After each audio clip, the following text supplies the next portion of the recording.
Hey dear, Zoomsy here, and to wrap up the month of January, I have 3 mini bite-sized, non-spoiler book reviews for you because they all fall within the horror/thriller genre, and they all came out within the same month, so I thought, what the heck, why don't I combine them all into one video? And full disclosure, all of these were provided to me as review copies by their publishers, but by no means does this impact how I review them.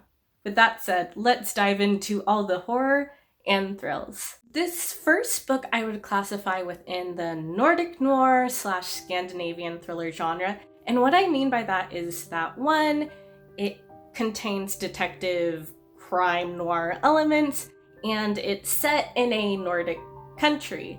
And some series that might come to mind are The Girl with the Dragon Tattoo or Let the Right One In, and they're kind of notorious for being very grim and bleak, and they hold no details back. And The Butterfly House, the book I'm reviewing today, is no exception. It follows a series of mysterious murders. People are being found in fountains, drained of all their blood, and I know what you're thinking, or at least what I'm thinking.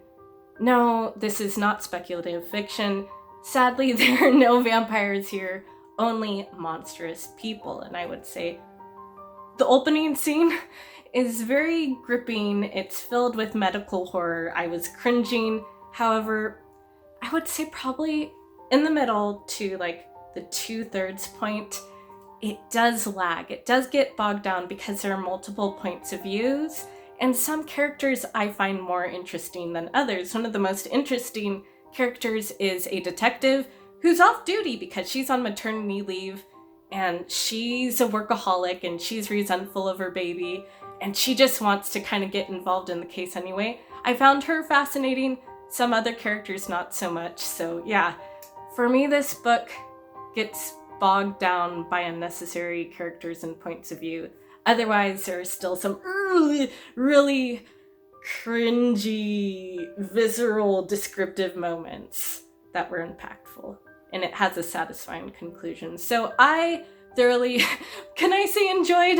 I was compelled morbidly by this one.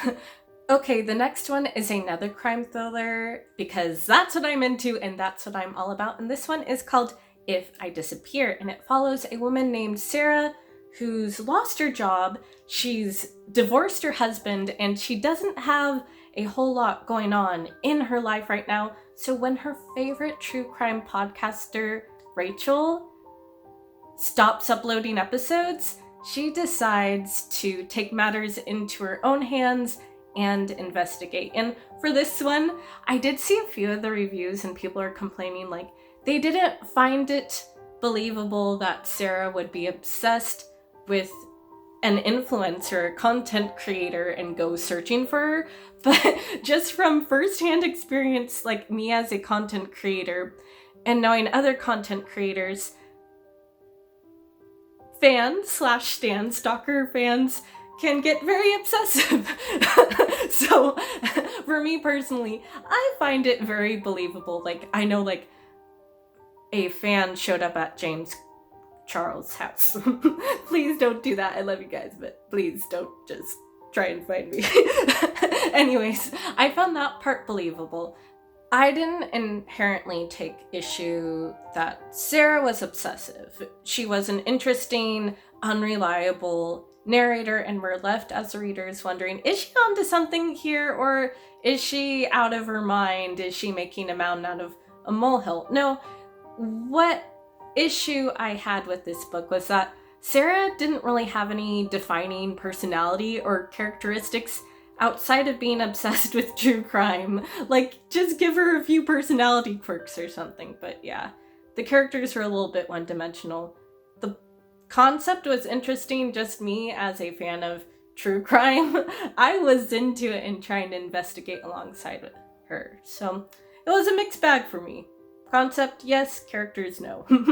Last but not least, I have a gothic YA novel called Don't Tell a Soul, and it follows a troubled teenage girl who's sent to her uncle's creepy mansion in the sleepy town of Louth. However, there's more to the town, the estate, and her own dark past than meets the eye, and gradually that starts unraveling.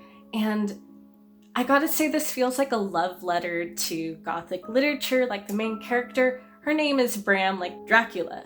And the beginning, it started off so deliciously atmospheric, like it felt like Crimson Peak or Turning of the Screw with like, oh, is there ghosts, and there's a mysterious tapestry that she's mysteriously drawn to, and it starts off so fantastic, and it just starts unraveling from there. I feel like there were plot reveals that didn't make sense for the characters. It was out of character for them and their personality, and it felt more like a cheap scare tactic, kind of like a jump scare within scary movies. So as the plot progressed, the less satisfied I became with the answers and the story itself.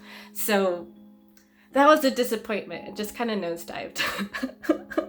And I'm sorry to say that. Yeah, it started out great and went downhill from there.